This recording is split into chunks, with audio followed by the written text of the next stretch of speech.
Alloh taolo aytadiki, albatta biz sizlarni sinaymiz, baloga uchratamiz, sinov bo'ladi.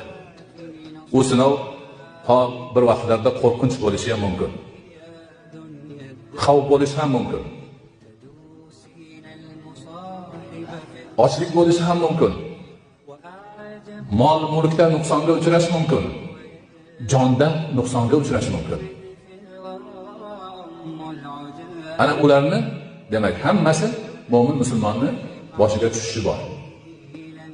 Endi deydi Alloh taolo, qachonki boshiga musibat tushganda inna lillahi va inna ilayhi roji'un.